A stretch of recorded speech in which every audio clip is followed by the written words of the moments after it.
Hello, welcome to our RecapPlus channel with me, Mathew. Today we will watch a recap movie called Cast Away, released in 2000. This is a spoiler content video.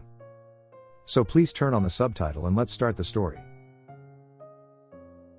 Chuck Nolan is a systems engineer for Federal Express.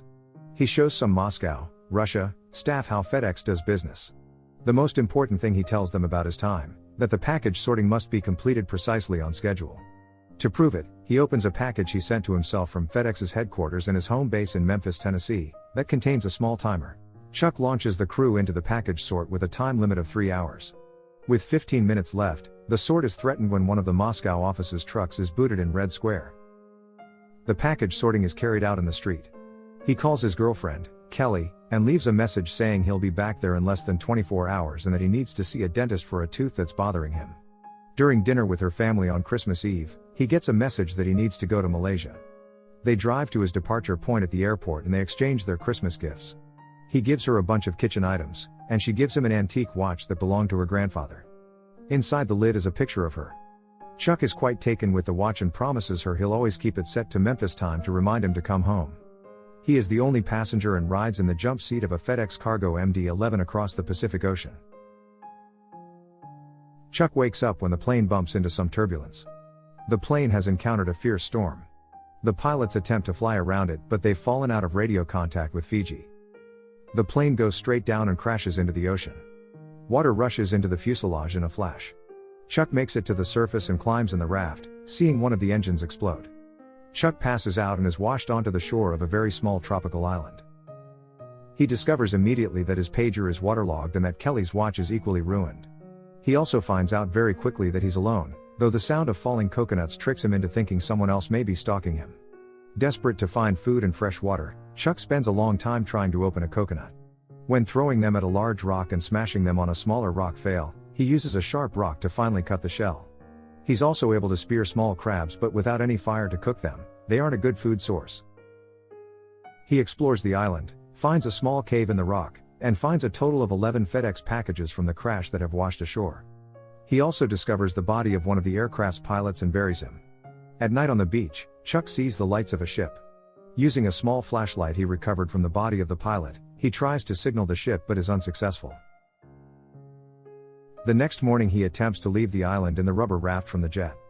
The high breakers over the coral reef surrounding the island turn the raft over. He's tossed onto the reef and his thigh is badly lacerated. Recovering from the accident, he begins to build a simple camp and opens the FedEx parcels. He discovers several items that aid him in his survival, including a pair of ice skates, a leather and lace dress, videotapes, and a legal document declaring a divorce.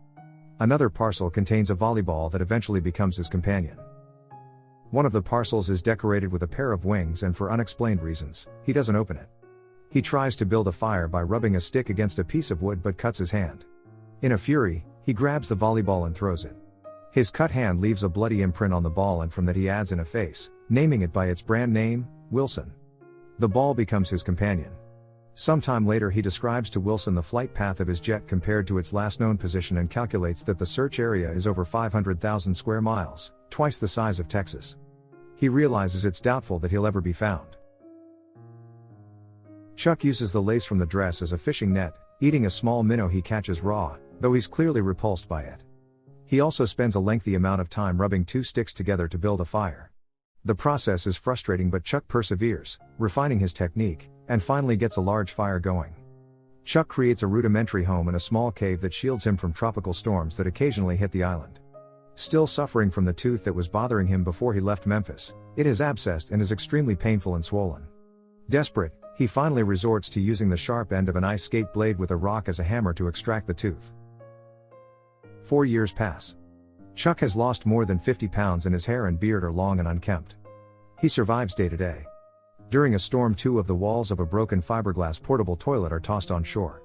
When he sees it blown by the wind, he is suddenly energized with the idea of building a raft that will use the fiberglass walls like a makeshift sail that could possibly get him over the larger breakers surrounding the island.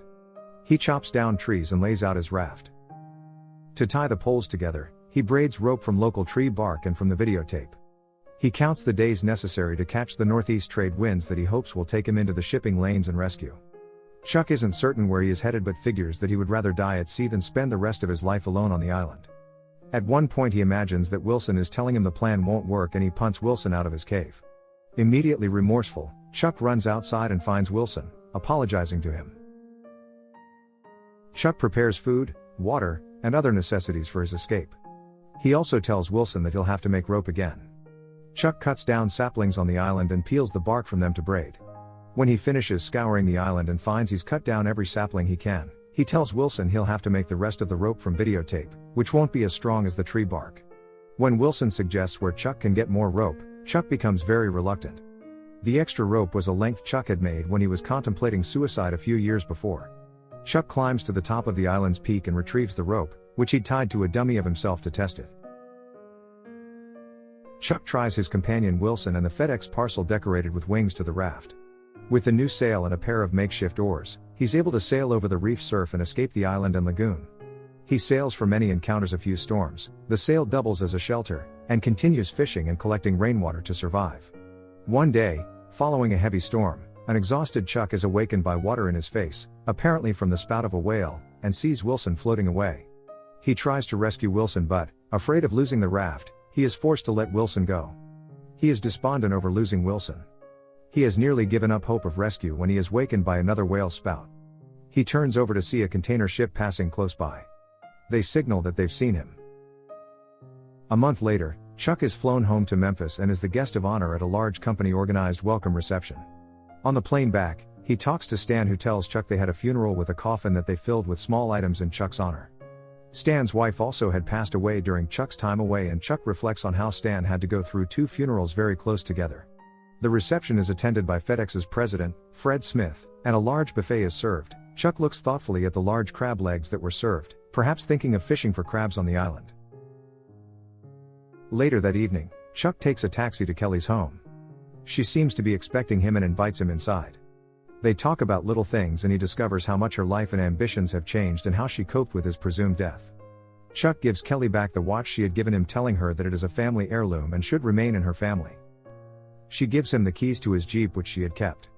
They apologize to each other for all that has happened and he drives off slowly in the pouring rain. Kelly suddenly runs after him, shouting his name. He backs up and they embrace fiercely in the pouring rain. She tells him that she always believed he was alive, but that others said she had to move on.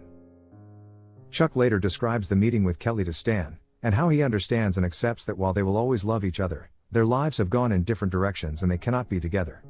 He confesses to the utter despair and helplessness he felt on the island, describes his failed attempt at suicide, and how he received assurance that he was supposed to live and came to terms with his isolation. While he has just lost her again, he accepts it and understands he has to take life one day at a time because you never know what the tide will bring. He drives to Texas with the FedEx package decorated with wings in his Jeep. He attempts to deliver it at a ranch with a wrought iron gate reading Bettina, but no one is there. He leaves it at the door with a note stating that the parcel saved his life. He drives south and at a four-way intersection and gets out of his car to look at a map. A friendly, pretty woman in an old pickup truck stops and asks him if he is lost. Smiling, he confesses he hasn't made up his mind about where he was going. She tells him where the four roads lead, and that north, the direction Chuck had just come from, leads to a whole lot of nothingness all the way to Canada. She drives north and as she pulls away, Chuck spots the same pair of wings that were on the package on the tailgate of her truck. Chuck walks to the center of the intersection and looks in each direction for a few seconds. He then turns north and his gaze lingers in the direction the woman drove. To watch more video like this, click on the videos on your screen and don't forget to let me know how you feel about today's video in the comments down below. And at last I will say, stay safe and stay healthy. See you next videos.